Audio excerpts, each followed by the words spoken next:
Welcome to Envision Radio from the United Way of Greater Charlottesville and City of Promise and News Radio 98.9, 1070 AM WINA, and brought to you by the Jefferson School Foundation with Markiana and Price, coming to you from the studio right here in downtown Charlottesville.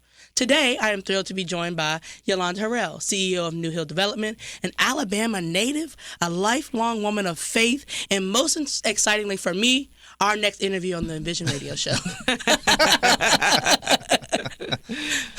So thank you for coming to see us today. Oh, my pleasure. Thank you for having me here on the show. Have you been on here yet? I have never been on the show. I think we've been trying to catch you on here, and we settled for your husband twice. Oh. I think is what happened. It was a great settle. Yeah. No, he was great. Well, and the joke about the show is that he was part of that early group, him and Ty and Ben Allen and some other folks, who I was just calling in favors for. I was like, yo, can you, the way this works now is so funny because it's like planned out and there's research. I would be like on Wednesday evening, I would call him and be like, yo, like, what are you doing tomorrow morning? The show survived. And he was like, I'll be there. Prices cloud alone. He was like, I'll be there. Like, and it was cool. It was cool people. We got Juan in here. Like, there was some, whatever this show is and will become owes a lot to like the goodwill of a couple people who were just like, all right, cool, I'll come hang out with you for an hour. Right? Like, yeah. I think some of the people who came on during those COVID years that were on the phone have forgotten because Juan came up and said, I've never, the other day was like, I would like to come on. I was like, I think you've been on already. You were first.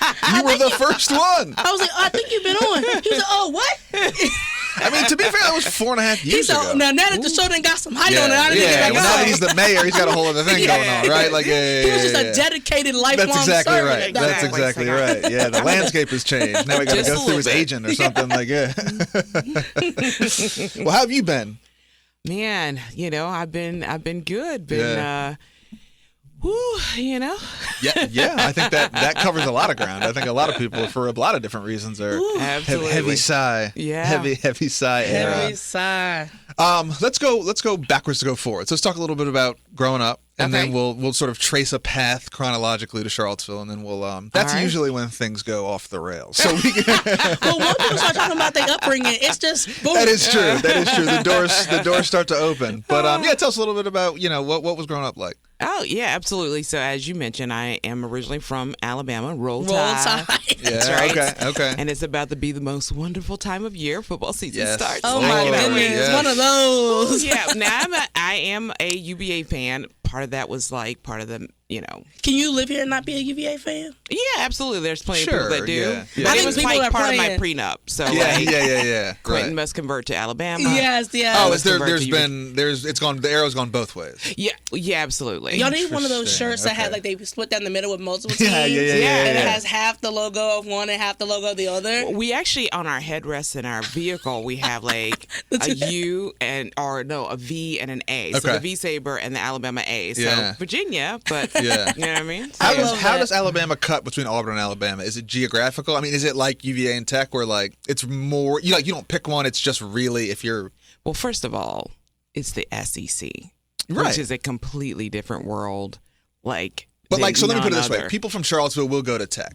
Will people who are like raised in like Alabama territory, will they go to Auburn? Like, will you cross the picket line? That's exactly the same thing that's going on here. But the only reason why you would go to Auburn is because you are an Auburn fan. You absolutely will not go to a school that it's such a religion down there that like that's what the South we don't even begin to understand that here in our region. Because it's just like it's a religion. Yeah, okay. I think it's a religion to some people here. Yeah. I'm just interested, it just occurs to me that like a kid from Charlottesville will go to Tech, a kid from Blacksburg will come to UVA. Yes. But I don't know that I get the same vibe. Like it just seems that it would be rare. There would be some extenuating circumstance, right? Absolutely. For a kid from Tuscaloosa to go to Auburn. Absolutely. Absolutely. Okay. Yeah. Like it seems like that's just one of those things you don't do. Absolutely. From birth, they're raised like this is who, what I mean? So you want to leave your family and never speak to them again. Absolutely. I mean, you should see our family text string when it's the Iron Bowl. Yeah, sure. It's not friendly. Sure.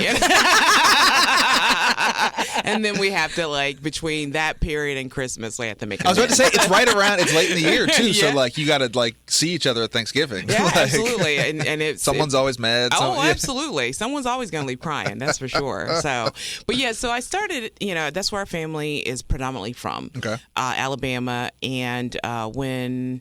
So my mother and my biological father separated before I was born, and so we lived in Alabama. My mom was a single mother with 2 children, and she worked for a factory, clothing factory that made pants for Sears and JCPenney's and things like that. So she sewed.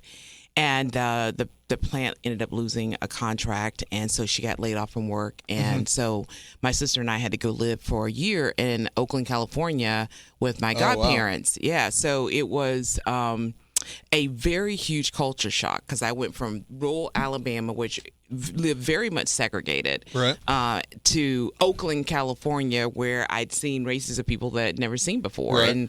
And I was just remember thinking like, oh my God, like, you know, the first day of school, I remember coming home and calling my mom going, you're never going to believe this. Yeah. Like, there's only like 2-3 white people in my class. Whereas I went from like there only being 2 or 3 black people in my class. Sure. So then, anyway, we moved from there, lived there a year, and then moved to Columbia, South Carolina, because in that year's time, my mom and the man I call my dad met and married, and my dad worked at the Department of Defense, and so his next duty station was at Fort Jackson. Yeah. And so moved there, and then that's where I grew up mostly, was in Columbia, South Carolina. Yeah. Yeah, so then went to University of South Carolina. Okay. Oh, okay. So you're all over the SEC. Yeah. You love the SEC. Yeah. I'm like, this is like a whole nother world. But yeah, so went to the University of South Carolina.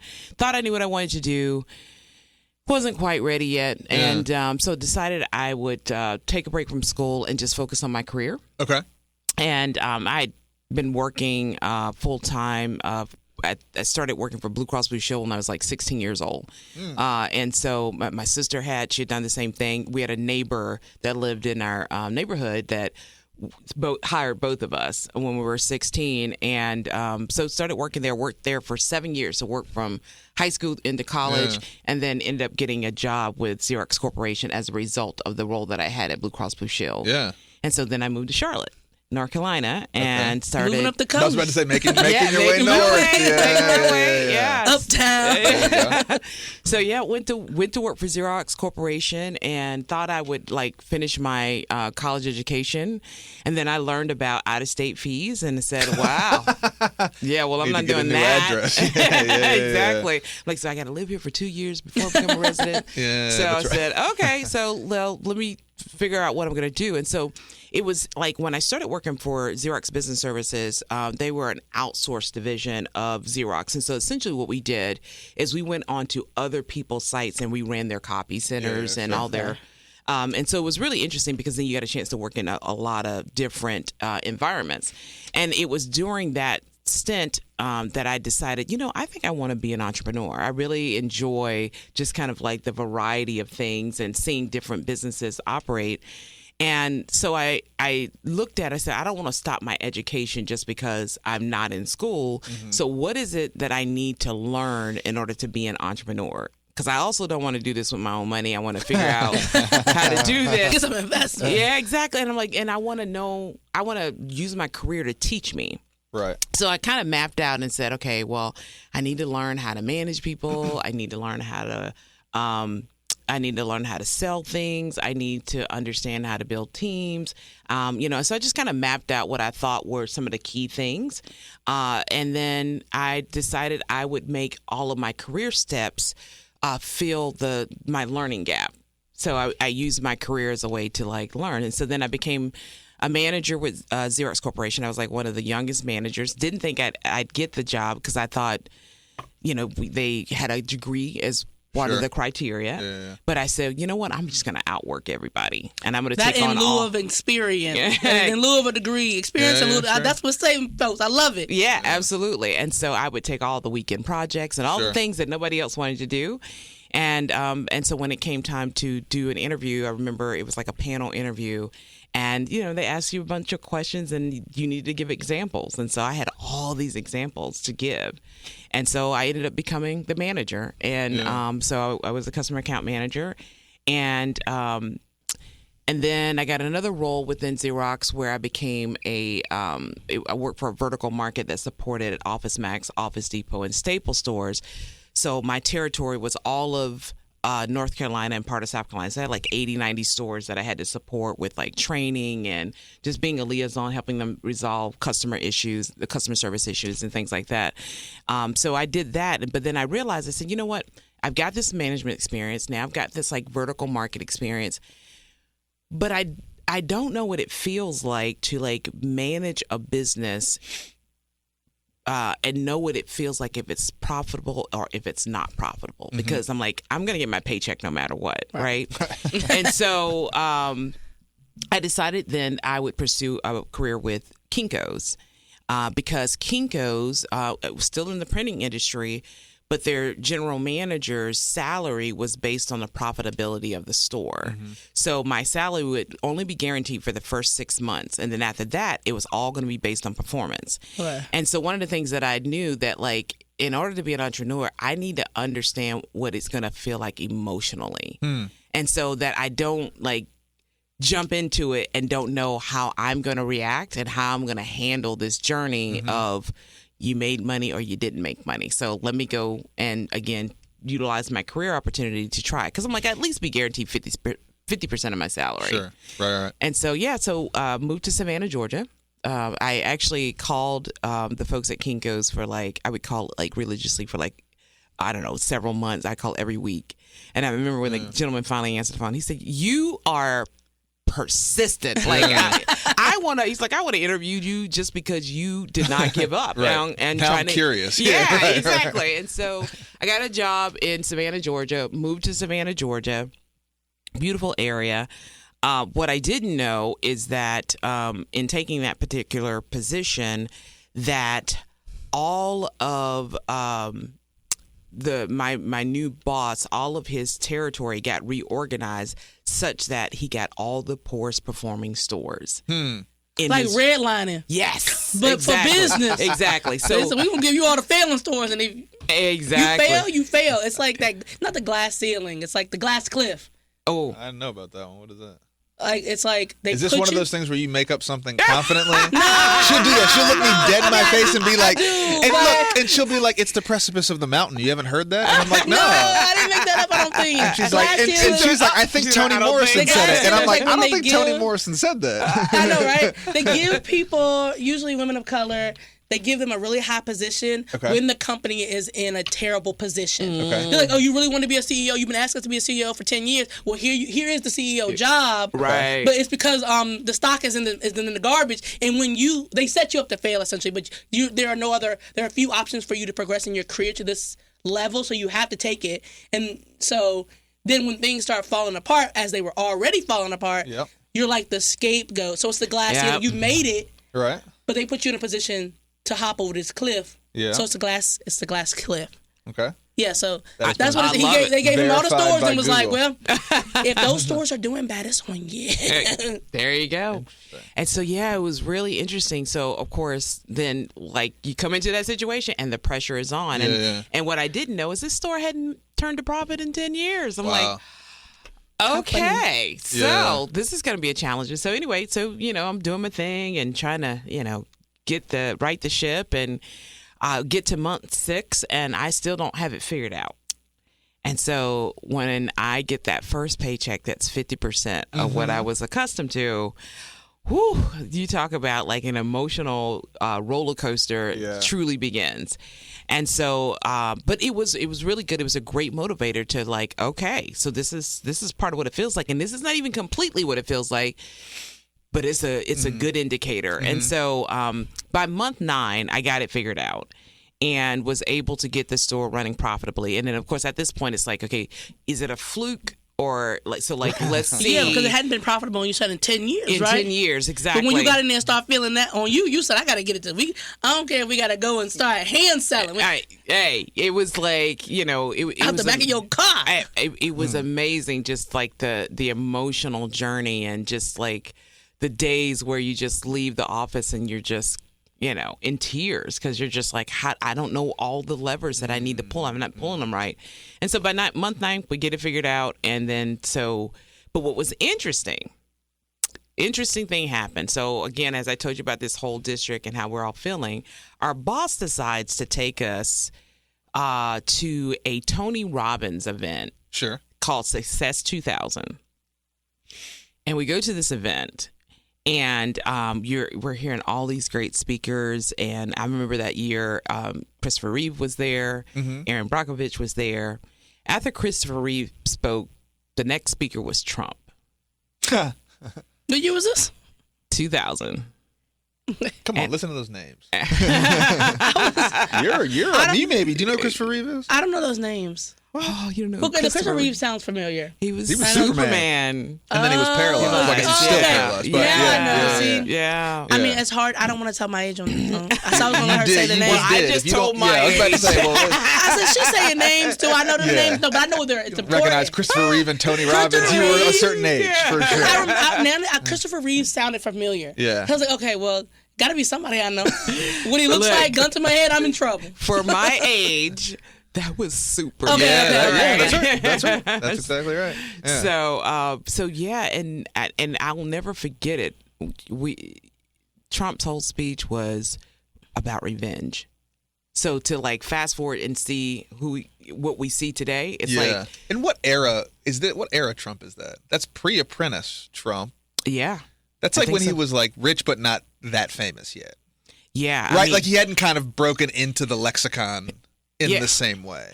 I would say he was probably in the lexicon in the urban community. Okay, right. Okay, sure. Yeah, right. But like, and so I just remember we all like looking around, like listening to his speech and going, "Is this a joke?" Yeah, sure. Come out with the camera. You know, it's like he's talking about getting revenge on people and how you never let anybody get away with anything. Right. And it was That's like, right. That's right. Yeah. So anyway, but what happened at that particular event is. Tony Robbins asked everybody in the audience to take out a piece of paper, and he's like, "I want you to look at your the last 2 weeks," and he's like, "And I want you to write down every great emotion that you felt over the last 2 weeks." And he's like, gave us time, we wrote it down, and then he said, "Now I want you to write down every bad emotion or every bad feeling that you had over the last 2 weeks. Write it down." He's like, "Now I want you to look at that list. If this was the last 2 weeks of your life, did you live it the way you wanted to?" And I just remember everybody on our team looking at each other, and like over that next 3 months, almost everybody left the organization.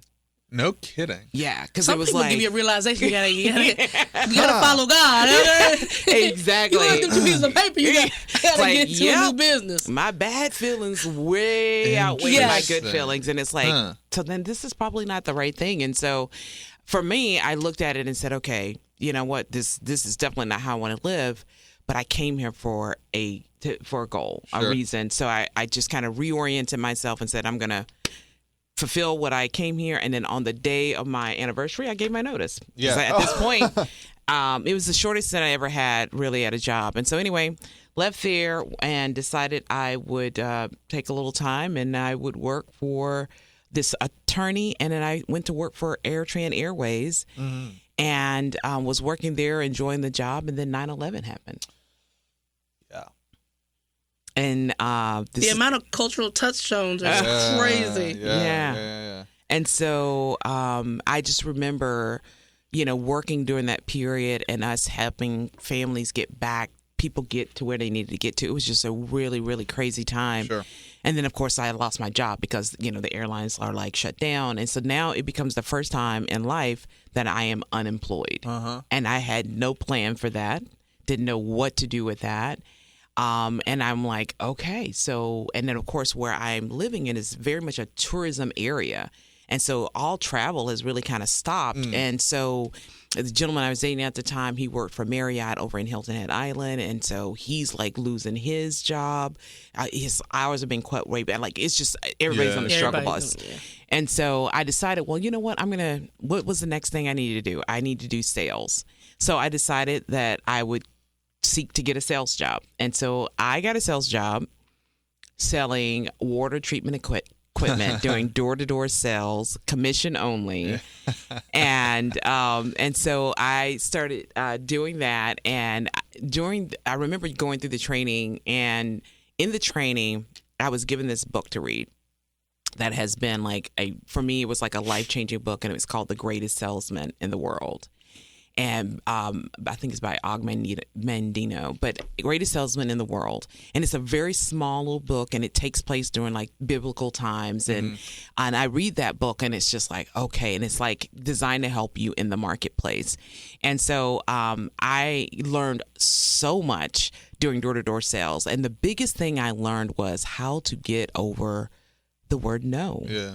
How to deal that breaks with it. me. Ooh, man, like it's an internal, like the level of like fear and shame and just emotion associated with the word no is tremendous. But that period like helped me to learn to deal with it. Like they're saying no to the product. They're not necessarily saying no to you, or you haven't given them enough information yet for them to say yes. And then just learning how to build rapport with people, because you got to get in the house. You got to get in the front door. Right. And so I did that for a little while. And then my roommate at the time, she had started working for Marriott Vacation Club. And so she ended up getting me on with Marriott Vacation Club selling timeshare. So still doing commission-only work, but selling timeshare. So now doing sales in a very different way. And this was such a great experience because now I have to deal with selling to high net worth individuals. And that was like a whole nother culture. Timeshares was up. Yeah. My parents have a timeshare. Yes, we brought it I think they bought it in 2003. Okay. It's at Massanutten. Okay. It's still called Massanutten, but we used to go up there every year, once a year. They live like. And we've been on so many times. We have to go on one even though we already have it. You still gotta go. I'm like, gosh, that's. Well, you get like perks and benefits when you go. Like we're gonna entice you to come in. But yeah, so I moved to Hilton Head Island and started working over there. But I'm still financially struggling because what I did not know when I lost my job was I never lost a job before, and so I didn't know what to do, and I didn't know that you can apply for unemployment. Like I didn't know that. Sure. So I'm just like running through my savings and spending money, and now I'm just like broke, and I'm really starting to feel the financial pressure. And I didn't want to like engage my parents because I'm like, I don't want this to become their burden. Like this is just my burden to bear. Yeah. And I go through a period of time where I lose everything. Like I just literally lose everything financially because I'm doing this commission only sales work. I'm not good at it yet. Right. So I'm not making a whole lot of money. And I'm just trying to figure out how to survive. And so I start I lose my place. I lose my car. I lose everything. But I'm still staying focused because I'm like, I still got to figure this out. Because if I ever want to own my own thing one day, I got to know how to sell. I got to figure this aspect of it out. So I ended up getting when I moved to Hilton Head, I ended up getting a part-time job working as a waitress. Sure. And so I'm working so I could get some like cash money while I'm still figuring the whole sales stuff out. So I ended up working as a waitress and really interesting time. After I lost my car, I don't have a vehicle. And, this is before the days of Uber. Hilton Head Island does not have like a bunch of taxis. And so I got to figure out how to get it to and from work. Okay. So I end up walking to work. And so have either one of you ever been to Hilton Head? Yes. So Hilton Head is very dark, if you remember, right? Why is it dark? Because down there we don't believe in street lights like that. It's part of the ordinances of the area that like they want it to be like natural. Yeah, and so you don't want to have light pollution and so just can't see. Just can't see. Hilton Head also has a lot of alligators, and so you walking to work and they got alligators on the street? Yes. So what I would do, this is so dumb. My parents wanted to kill me when they found out. I would walk, and I had like a 2-mile walk to work. So I would walk to work, and at nighttime, I would have to walk back. And so what I would do when I got in my neighborhood, I would walk in the middle of the road because I, in my mind, said, if an alligator is going to get after me, I would hear its claws on the pavement. The workaround. So I could that would give me time to like get away. And then of course, serpentine. Yeah. I got to do the zigzag, right? Yeah. And so that's what I did. And I was like, because I'm just like, I'm going to figure this out. I'm going to make this work. And so eventually I got to a place where I was doing sales and things like that. And then I got out of that because I'm like, I need something a little bit more stable, a little bit more consistent. And then that's how I actually come to work for Red Roof Inn. And so I start working at the Red Roof Inn that's there. And I just want, at that moment, I was like, I just want a little job. I just want to be consistent. And I remember the hiring manager, she's like, why are you applying for a front desk position when you have all of this management experience, all this? I'm like, because I just want to chill for a minute. And so anyway, she ended up talking me into becoming a manager. And so I became a floating manager. And my first place was in Atlanta. So I moved from Savannah to Atlanta, go to Atlanta and start working there. It's a very different world, very different vibe. Didn't really enjoy it. Didn't really like. I enjoy. I don't want to hear that. Like, I love to visit Atlanta. Like, it's a fun place. ATL is offended. I don't know if we got any ATL listeners, but they do not like to hear that. I feel that way about New York, though. Where I'm like, I love it here. Let's get out. Yeah. Like, I like it. Let's go home. It's like a great place to visit, go have fun, have a great weekend, go do some stuff. Yeah. But like, I'm a Southern girl, and I come from little small areas, and I just felt like it was like a northern city in the South. Booming. And it was just like, but it was like, I felt like everybody was on some type of like some kind of like scam, or everyone's hustling. Everyone's hustling. And it's just like, and they see you smile, and it's like, oh yeah, I got you one. Bait. Yeah. Exactly. Yeah. Like, you're not from here, are you? Yeah. Everybody like a Southern smile until they get you caught up. Exactly. I'm like, I don't want to lose my smile. Yeah, I don't want to not right. smile because that means I'm gonna draw some unwanted attention from somebody that feels like they can like get me in some kind of way. So I lived in Atlanta, thankfully, for only like 9 months, and then I moved back to Columbia, and then and I'm at this point I'm a general manager with the Red Roof Inn, and so I go back to Columbia for about 5 years, and then I moved to Charlottesville. And when I'm in Columbia, I get offered the opportunity to come to Charlottesville or San Francisco, and I'm never heard of Charlottesville. And I knew I'd probably live in a box in San Francisco, and because it was so expensive, I'm like, you're never going to pay me enough to like be able to afford to live there. Yeah. So I'm like, and then I go back to my memories of 9/11, and I'm like, I always want to live in driving distance to my family, so that if anything happens, it's not going to take me 3 days to drive home. I want to get home in a day. So I'm like, oh, I lived in Charlotte before, and they're like, no. Not Charlotte, Charlottesville. Charlottesville. Yeah. And I was like, well, where is that? And they were like, in Virginia. And I remember my boss at the time, like, what do you mean you've never heard of Charlottesville? Like, UVA? I'm like, okay. Yeah. Like, it's not in the SEC. Like, what? Yeah. It is. Have you ever thought about that? It's funny how regional, like, even geography is. And I don't think I knew that until I went to college. And, like, some of my classmates are from, like, California. Yeah. Right? Mm-hmm. And the way they talk about California is the way we talk about Virginia, right? Yeah, it's so weird. I'm like, oh, like Richmond. And they're like, what? But they're like, oh, like Pepperdine. And I'm like, cool. Like, right? It's just like, it just feels weird that the things that are very, very apparent to someone who's in the area, right? I was like, oh, yeah, that's like near D.C. Yeah. And they're like, I have no concept how far that is from Yeah. where we are now. I'm like, oh, that's right. Like, in the same way, they're like, yeah, from Newport to L.A., I'm like, that. Yeah. Is that far? Is that like exactly. I don't know what you're talking about. So it is funny to hear that now, but it makes sense, right? Mm-hmm. Like if the furthest north you've been in South Carolina or Charlotte, if it's North Carolina, which is still 3.5 hours from here, you have no concept of the geography of Central Virginia. Exactly. So I came here sight unseen. No, really? Yep. I took the You didn't even take a tour? You didn't make sure it was all right? Nope. It was the next opportunity. And I wanted to, because I was trying to get on a trajectory to become a VP. And this was the next step. And I was like, okay. So I'm not going to do San Francisco. I'll take Charlottesville. And they're like, okay. I'm like, all right. And I remember driving here. It was raining. And I remember coming down Main Street, and the V-Sabers were painted on the street. Yeah. And I thought I was going the wrong way because I was like, it looked like Yeah. We also drive like the English. We drive on the other side of the road. I was like, oh my God, went the wrong way. But yeah, so that's how I got here. And I just remember because the hotel was in the corner district. And I remember when I got here, I was like, okay, this is a really big building. Mm-hmm. Like, I've not managed a building this big before. I'm going, what did I sign up for? Can I do this? And so I was like, I can do this. And so I remember going in, and I remember walking around, and I thought, where did I move to? Like, these are all kids. Like, Yeah. like, you know, so that was my first thing. Like, this is just like, where are the adults? Yep. And then very quickly I was like, where are the black people? Like, you know, because I'm like going out to dinner, and I had lived in a bunch of different places at this point where I moved there, didn't know anybody.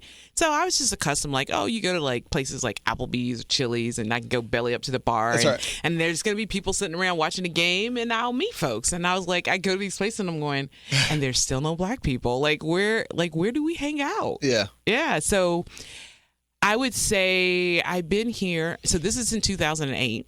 And I know that's because I go back to South Carolina to go vote for President Obama. So this is how I like track my timeline, right? Yeah, sure. All these great events. And so I'm probably here maybe 2 or 3 months.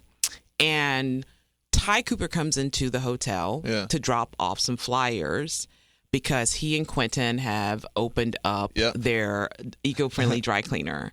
And so I was just like, an adult that doesn't work here, and a black person that does not work. And so I'm like a little kid, like, hi, my name's Yolanda, what's your name?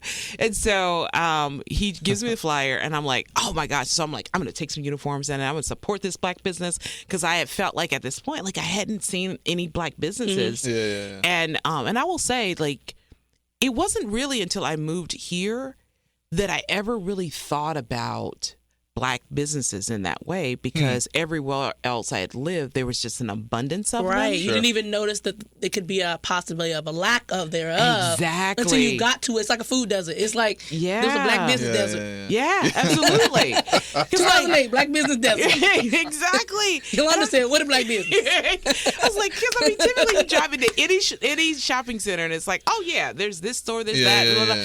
And I was just like trying to find, like, between black doctors and, you know, all these things. I'm like, there is just like, there's just not like this abundance that I'm accustomed to. So I go down there, I get some uniforms together. I'm like, I'm going to support this black business. And I walk in, and behind the counter is Quentin. And so this is the first time we meet. Okay. And in that first conversation, we spoke for about 45 minutes. 45 were you waiting for the minutes? cleaning? Okay, so were you waiting for the stuff, or you just never dropped it off because y'all was talking? No, I drop it off. I didn't even bring anything in there. I could probably wait for it. I could wait for him if you want to sit here and chat a little bit. Yeah. So when you know my husband, he is very personable, and he's such an easy person to talk to. Sure. And so, and of course, at this point, I am adult and black people deprived. So I need to get, this is like a little therapy session for me, because I'm like, yes. And so, and I remember, like, part of what I was talking to him about was, like, how do you meet people here? Like, where are we? Like, where do we hang out at? And during that conversation, he said, you know what? It's a really great way for you to meet people here? And I said, how? Please tell me. He said, do some volunteer work. And I'm like, oh, okay. He said, yeah, that'll be a great way for you to, like, meet people, get involved in the community, and you'll learn more about the community that way too. And I said, okay, that's I can do that. That's cool. And so I remember walking out the door after talking with him for 45 minutes, and my spirits are just lifted, and I'm like, you can make it another 3 months. I'm like, yeah, because I'm telling you, I was like, I had already said 2 years. My job requires me to stay here for 2 years when they move you someplace, and at the 2-year mark, I am out of here. Okay. I just couldn't see a future here for myself. And so then I was like, that guy was awesome. Like, I said, God, in whatever way possible, I want to know that person for the rest of my life. He is awesome. And it wasn't about, like, attraction. It was just like, he was just such a great person, and just made me feel like it's all going to be okay. It makes me giddy just hearing the beginning of this story. If y'all can see my face, I'm just giddy. And so as a result, I go back to the hotel, and at this point, I'd invited a gentleman that I worked with in Atlanta who worked on my team there to come up to be my assistant manager. His name is Issa. And so Issa had moved up, and I said, Issa, I know how we're going to get involved. And so Issa is he is originally from New York. He is Panamanian. And so we decide that we're going to go do volunteer work at the Adult Learning Center. And so I'm going to work with individuals that are trying to get their GED, and then he's going to work with individuals that are trying to learn English as a second language. And so this becomes how he and I really take our first steps into getting to know other people in the community. And so then during that period, that's where getting involved starts to happen. And then I believe maybe it's a year or so later is when the city did the Dialogue on Race series. And then that becomes really a great opportunity to really, for me, especially to really get to know our community and to really talk about race in a way that I had never talked about it in a community setting before.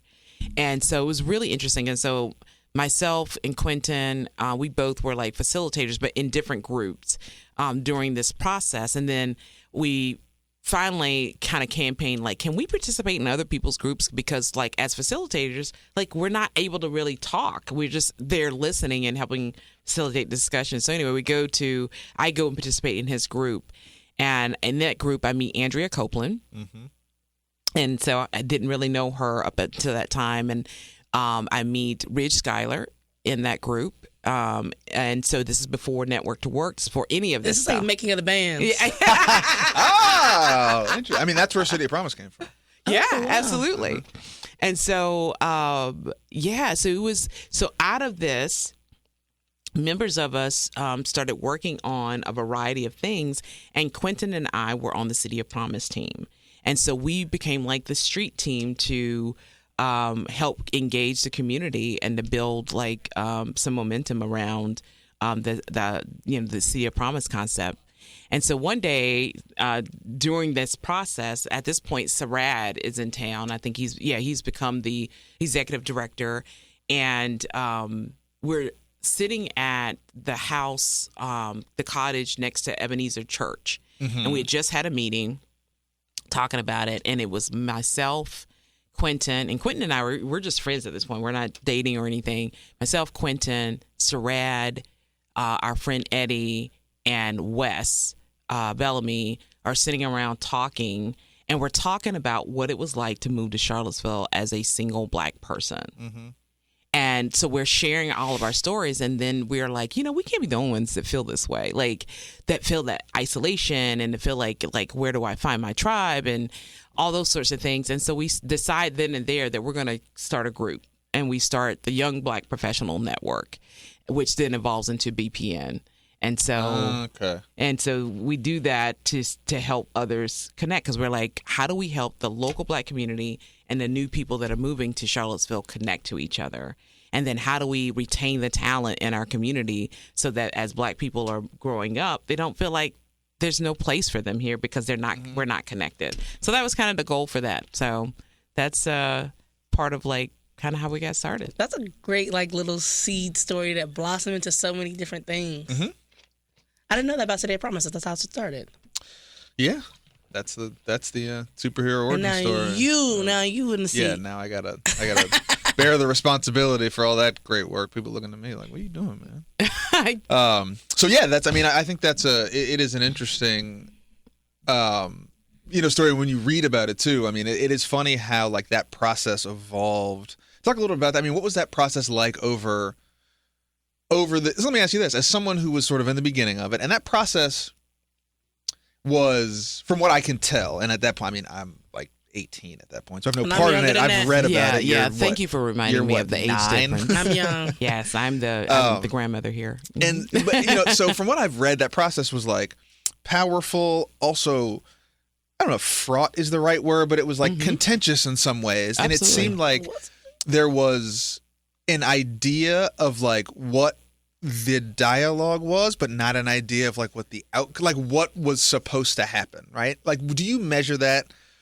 as successful as you feel like it could have been, given where we are now? Do you look back on that and maybe in 2014 we actually should have done this and not that, or invested in this and not that, right? You get to, let's play a little revisionist history game, right? Like Gotcha. You sitting in sort of one of the founder seats of like, oh, here's what we didn't know when we were young and trying to do this. Maybe we should have done that instead of this. Or do you look at it like, no, it was exactly what it was supposed to be, and we did what we could do given the resources that we had. Exactly. I think it's definitely did what we could do. I think there was also a lot of new people at the table. Yeah. Right. And so it was an opportunity for folks that weren't participating on boards and in development and starting things up to have a seat and have a voice in the direction. But that doesn't mean that all of that was completely as informed as it is today. Sure. Right. And Yeah. so given, say the limited knowledge, the limited experience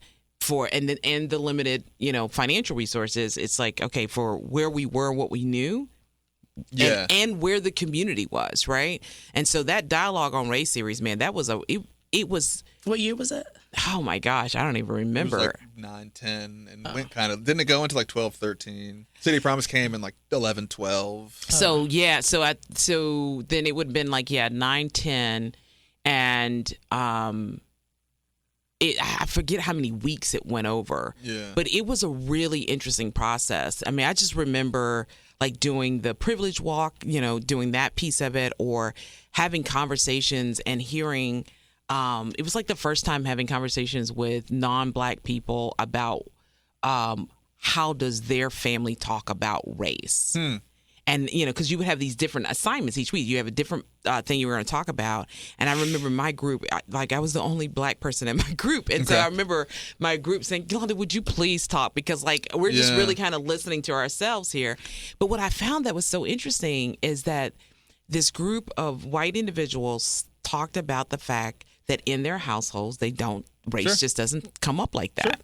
And I'm like, oh my God, we talk about race all the time, because we're affected by it all the time, right? It was just really interesting. So I think as a community, I think we thought we were in some place that we weren't necessarily in. And then I think this dialogue on race series, it really brought out where we really were. Where we really were, and for some people, it was still like, no, that's not right. That's not true. That's not who we are. There's not these cities within cities, communities within communities happening, and so I think that, and I just I remember just there was a lot of contention around who has the right to decide that this work should be done in our community in this way.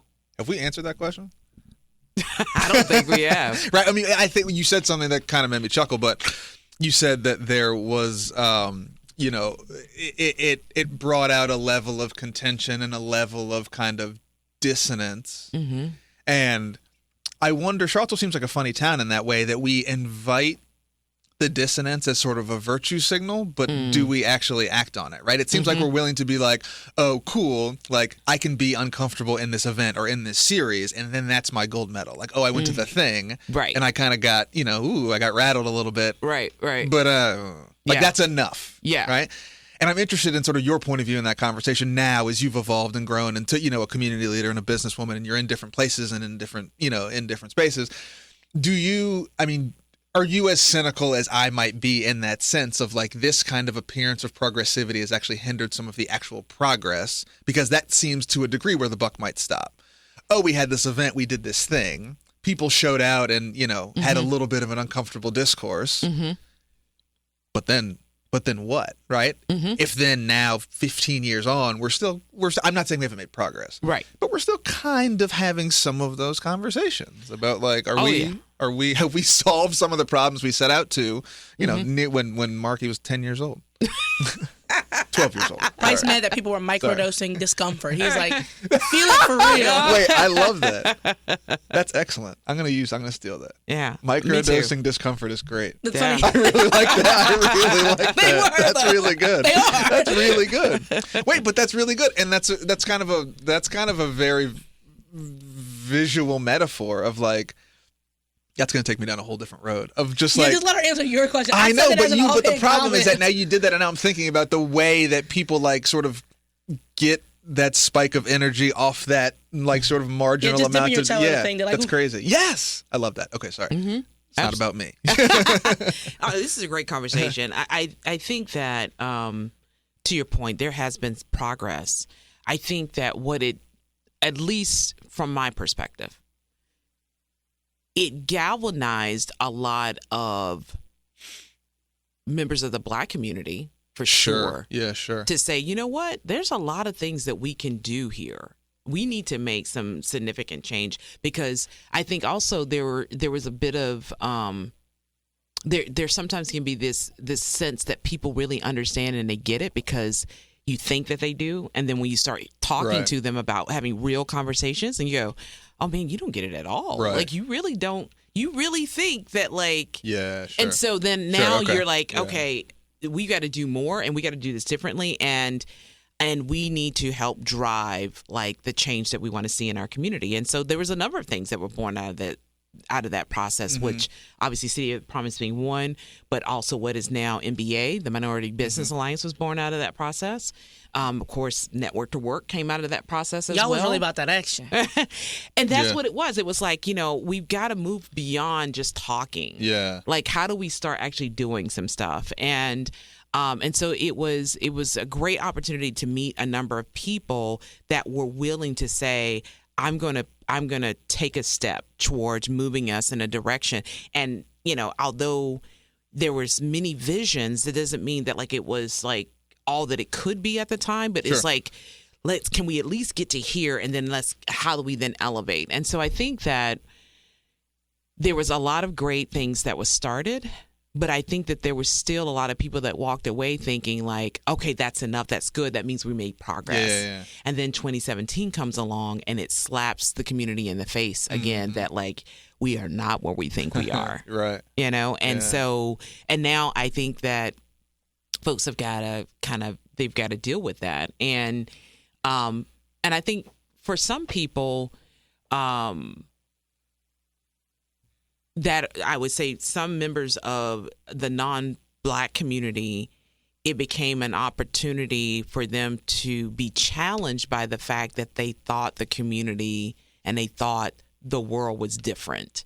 And now they've got to deal with this reality that, I got to now really be confronted. Because Black people may have said, hey, you know what? The racism still exists. And some people will say, oh, it's not like that. You know, people don't think like that anymore. People are not that way. And then boom, in your own reality. If you think your reality is good, right or wrong, thinking, and then someone comes along and shows you a mirror that it's not, it literally tears up your whole life.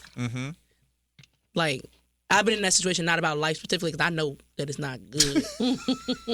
But I've had things that I thought were so good. Okay. And then someone came along and was like, that thing is actually not doing the right thing. Okay. And it tore me up for like months. I was like, so I can't imagine this race as a topic of like, I thought that society was past this. Sure. And actually people are being harmed every day by violence. And I thought we were good. I can't imagine that.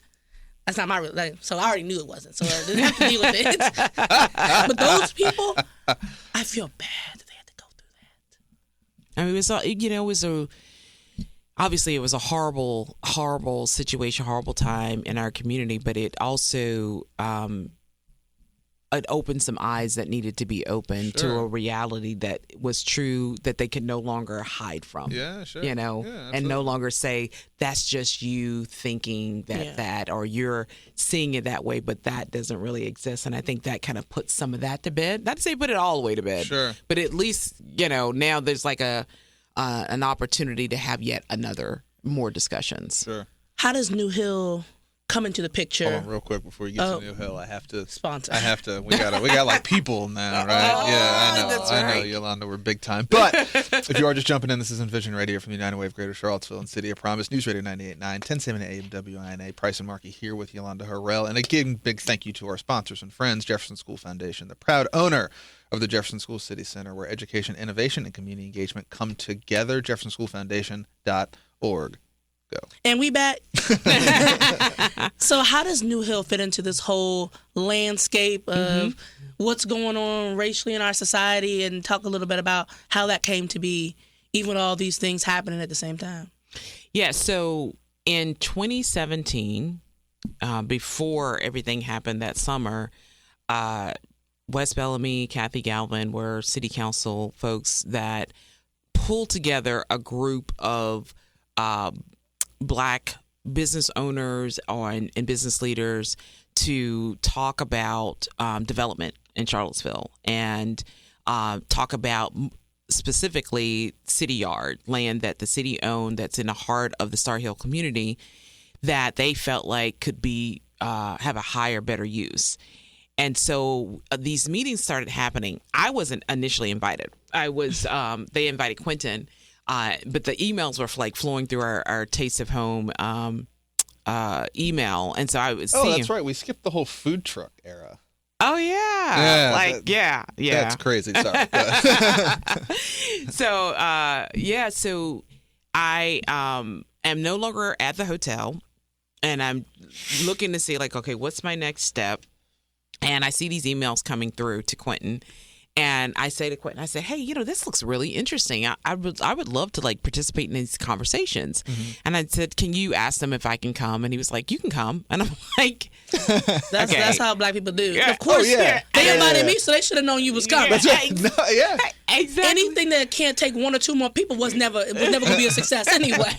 And I was like, honey, I understand that, like, they invited you. Can you please just ask them? Like, I don't want to like just bust up in the meeting. You know what I mean? Like, I'm here. And so yeah, they're like, oh my God, yeah, come on. So I start going to these meetings, and I'm like, wow, this is a lot. What part of what they're talking about? My sister does this kind of work in Columbia, South Carolina. She works for a community development corporation that's part of the city down there. So anyway, I'm excited. I'm listening to what they're talking about, and they're talking about development, and they're talking about how can we take this land that's adjacent to the former footprint of Vinegar Hill, mm-hmm. and we do something that repurpose it to do something to help the Black community and to just kind of like atone for some of the sins of the city, especially during the era when neighborhoods were being razed, right? And I was like, this is exciting. Mm-hmm. This is awesome. And so at this point, I'd worked in Charlottesville, at 10 years, and 10, 12 years. I can't even remember how long it was. And one of the things when I was working at the hotel that really, really, really bothered me, there was like several things. First of all, I had hired people in so many different places. This was the first city that I hired, and it seemed like everybody had a record. I was like, what is that about? Huh. Like, how does and especially like every Black person has a record. Huh. Like, and it's over stuff like fighting or it's probably systemic. Exactly. And I was just like, what is that about? And so that was like one of my first things. I'm like, okay. And then the next thing was having really great team members that would turn down raises or turn down opportunities for promotions because I wasn't going to give them a raise that was going to overcome yeah. Yes, ma'am. Yes. what they were going to lose. Yes. Yep. And I was like, what in the world? Yep. What's a dollar raise going to do if you can't make your rent somewhere else? Exactly. We still ain't cracked that one. No. And so I get it. It was so crazy. And I remember like when I first moved here, I moved from Columbia, South Carolina. I was living in a 3-bedroom, 3-bath townhome paying $550 a month. I came to Charlottesville and I was like, what? Like, and so you can share a van with somebody. And I was like, oh my God. You can't even get a van. You can't share a van for that. It was crazy. Yeah. And I said, okay, so I ended up renting a 2-bed, 1-bath house for $900. Okay, that's pretty good. Where were you? In Willow Mills. Yep. And I was like, how do my team members afford to live here? Because if I find this to be grossly expensive, yep. How do they afford to live here? And so then when I'm like, working with them and I'm offering them opportunities and they're like, we appreciate it, but I'm like, but how am I supposed, like, this is how I acknowledge that I see that you're working hard, you're doing a great job, but I'm not going to change your income by $20,000 or $30,000 in one, you know what I mean? And so in my mind, it was like, we are just enslaving people differently now. And how does one get to a new position without being able to leapfrog forward. Like, how do they get there in our community? And that was just mind-boggling to me. And so going to those meetings, to kind of fast forward to those meetings, it's like, here's some real opportunity to build some additional pathways so that folks have a way to get to where they're trying to go to without going, it's impossible because there's no path, or you can't just leapfrog and get there. Right. Whether it's housing, whether it's business ownership, because again, back to that, where are the Black businesses? Yeah, sure. That I felt when I first moved here. And so, yeah. Yeah, I mean, that's a really interesting question. Even today, as Charlottesville's gotten more expensive, right? Oh, in the gosh, past, in the intervening like 8 years. But there is that truism where, like, if you're someone who's working hard making $45,000 and you can't get to 70, it does you no good to get to 55. Yeah, nope, it'll put you in a worse place. And I was having this conversation with someone the other day that was thinking about what does that mean system wide for a lot of the people like us who are trying to support and work with people, and we have these prescriptions that make sense. Acquire a skill or upskill or get a better job, and they're looking at us going, cool. That doesn't actually help me foundationally on the metric I needed to, which is dollars and cents. Yeah. Right? Because I was saying to someone, I was like, look, if I get a better job, Wells Fargo doesn't come for more money on my mortgage. Yeah. Right? They Right. say, bully for you, and you get to keep the extra. Right? Right. That's not how that works for and so, I mean, I think this is the really interesting question to me for folks like you guys who are thinking about this of like, how do you sort of maintain sanity in an environment that you and Quentin and like a lot of us who have a certain vision are pretty good at controlling our corner of the world, but it takes the other things have to link up for it to really work. How do you contend with that every day where you're like, we're building this thing that's really cool, but then you have this thing, which you don't have control over. Right. Like, there's just the entropy in the universe where you're like, we built this really cool model, and then the wind blows to the left, and you're like, great, cool, now we got to start over, rethink it. I mean, is that an exciting challenge to you, or are you just like, this is like, I'm getting close to I'm up to here with the fact that we can only move so far without the rest of the system, capitulating to a degree? So I am a woman of faith, and I truly believe that I am working in my purpose. And as such, what that means is that I have to continue to do my part no matter what. Right. And so does that mean that I get frustrated? Absolutely. Does that mean that I want to give up? No. Because at the end of the day, like, we can't afford it. We can't afford to give up because everybody is on a spectrum of like what they can tolerate. Right. And they need folks that are ahead of them on the spectrum that can tolerate a little bit more to knock some stuff off the path that allows them to be able to move, smoothly through. Right. And so, I think that that's part of how, we all stand on the shoulders of what others did. Right. Sure. And so in order for the next generation to be able to get further, that means that we got to continue to move forward. And then how do we think through and how do we work? I believe in collaboration. I believe in, we've got to, work together to resolve some of these things, and that it cannot be that every time, because there's always going to be something coming at us. I feel like that is just that's just the story of our existence, right? Like there's every time we get to a great moment, then something comes at us that just takes it all away. And so how do we continue to move forward? And when we see that happening, when we experience that, it's because that we've got to, because if we stop, then what does that do for the forward momentum that we are making? And what does it do for the hope that the work that we're doing instills in others? So hopefully folks see what we're doing and they go, that's great, but I know how I can make that better. Right? Because now they're doing that thing, and that's a really good thing, but I think I can make it a little bit better. And then they go off and they get their relationships and they get their knowledge and they get resources and they come back and they build on it.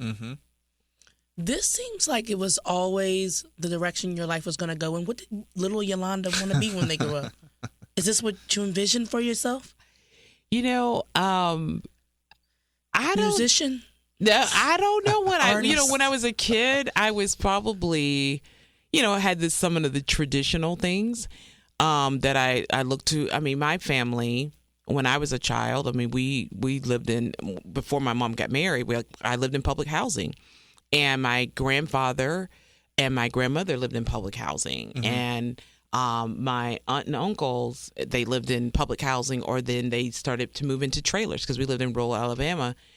I would say that one of the things that was really pivotal for me, my cousin and I talk about this, his mom and dad, it's my first cousin, is my mom's sister. She was working for a sewing plant like my mom. His dad worked for the rubber plant. And they decided to buy some land. They lived in a trailer, and they were going to build a house. Mm-hmm. And when I say they're going to build a house, they literally built it themselves. Sure. Yeah. They cut down all the trees. They took it to the mill. They milled the wood. It took them 5 years, and they read books, and they built this house, and then they built a business. They built a janitorial service. And then that became how they got their financial freedom. And so, witnessing this as a kid, that's part of where I got that initial entrepreneurial bug from them, and then also changed my vision about what was possible. Mm-hmm. Because here are people that just utilize books, and they utilize the relationship of family members that were bricklayers or electricians to help them pull the whole thing together. Wow. The milling of the wood. Put a house together. The milling of the wood thing got me. I get, I can gonna buy the wood. Yeah, I can understand. No. I can get my head around kind of the actual contracting bit of it, and that's a ton of work, but I can conceptualize that. Trees. I can't quite get my head around the milling of the wood piece, right? Mm-hmm. They wanted it. You got to be measuring stuff right. You got to be that's. They wanted their DNA in every piece of the house. That's a lot. And it really was resource constraint. It was I got to go to work, and I got to make some money. And then with this money, I can do this much of the house. Yeah. And then so they did that for a 5-year period where they slowly built this house. And it was a beautiful house. Yeah. Yeah. That is cool. I mean, that is a real sense of accomplishment. Right? Cutting down trees. Yeah. So we could do this all day. But before we let you go, tell us just what is New Hill up to today? And there's 2 questions. And having... I've seen the evolution of New Hill, and I've had the privilege of knowing you guys for a while. But, tell us just very quickly, what are you guys up to today? And then what is on the horizon, kind of in the next year, 18 months for you guys? Absolutely. So New Hill celebrated its 7-year anniversary in April, which is hard to believe. It's been 7 years. And we have our 3 pillars of priority, which is our financial capability, our economic development, and housing. And so for us right now, we have most recently opened up our shared use commercial kitchen, which is called Beacon Kitchen, beaconkitchen.info, if you're interested in becoming a member. And part of that was born out of what we did with the Star Hill plan back in 2019. And we heard this over and over again from the community, we want a way to be able to get started. And so in businesses, and then of course living through the pandemic and seeing what happened with the hospitality community, and some people needing to have a place to retreat back into. So the shared use kitchen can support up to 70 food businesses. 70? Up to 70. It's a 24/7 operation. It's a 11,000 square feet. And so it's a pretty sizable facility. We are in the process of, we've been working with our friend Sarad Davenport to develop some curriculum. So David Givens, who is the director of operations, he has worked with Sarad over the last year and a half, and we're about to roll out our food service management curriculum. We're in the process of populating the kitchen. We've got, I think, 15 businesses up in there right now. Awesome. Folks are doing some ghost kitchens, all sorts of things. We've Compass or Food Works, which is at UVA Hospital System. We just started doing pop-ups at the hospital with them. Oh, great. And so it's going to be an opportunity for other entrepreneurs to be able to participate. So there's about 7 businesses right now. But we look to kick off our cohort for the food service management program starting in October timeframe. That's our window of time for that. Right. We still have our storefront that needs to be built out for the kitchen, and that will be a way that the community will be able to engage with the entrepreneurs so that we'll be able to have hot, frozen, cold, grab and go. We'll have a couple of food stalls in there so that entrepreneurs can sell directly to the public. So that'll be coming in the next year. And then we look to grow the food program. We do Barrett Early Learning Center, Take Care of Boys and Girls Club, snacks throughout the year. We do lunches during the summertime. Barrett, we take care of them all year long. We also have a program called School Bites that we stood up that supports families that are at private schools that don't have access to a cafeteria. And so they are having to make lunch for their kids. So we work with Peabody, Charlottesville Day School, Mountaintop Montessori. But we use all of our catering aspect of our business. That is our way to be able to teach entrepreneurs or to teach individuals. So that will be our teaching vehicle. Yes, it's earned revenue for us as an organization. We have our regular catering and things like that we can do through there as well, through our Beacon Flavor Catering. So anybody out there needs some catering, Beacon Flavor Catering, put that out there. And so eventually we are looking to work with CRHA. They have built a building, or they have bought a building on a downtown mall, and we are working to put a food hall in that space so that there will be a more diverse presence on the downtown mall. So those are over the next couple of years what we're going to be working on, and of course, amongst other things. Yeah. V, give us one more time if people want to get in touch with you guys, or get involved in New Hill, or want to check out the kitchen. How do we find you? So for the kitchen, it's beaconkitchen.info. For New Hill, it's newhilldev.org. So go to either one of those sites, and we'll be happy to take it from there. The one, the only, Yolunda Harrell. Thank you for hanging out with us. Oh, thank you for having me. And if you guys, if you like what you hear, want other people we should talk to, there's other people out there, right? You're fine. You're doing most of the finding. Everybody. If there's people out there, Marky will find you. But if there's someone we have not found, right? Drop us a line, Envision at UnitedWayCville.org, or check us out on social media on all platforms at UnitedWayCville, at City of Promise. And again, we get support on the show from many of you. So share with your friends, share with your colleagues on your favorite podcast platform for new episodes every week. And again, big thanks to our sponsors, our friends at Jefferson School Foundation, jeffersonschoolfoundation.org. And we will be at the Paramount on Friday. Yeah, this coming Friday. Yeah. When are we going to be there? 5:30? August 15th. Yeah. I think it starts at 7. All right. The program starts at 7. All right. Get your tickets now. That's true. If there are, I guess there's still tickets, right? It'd be crazy if they went and they wasn't, but that's a good problem. Yeah, that's fine. That's fine. Yeah, great problem. Yeah, that's fine.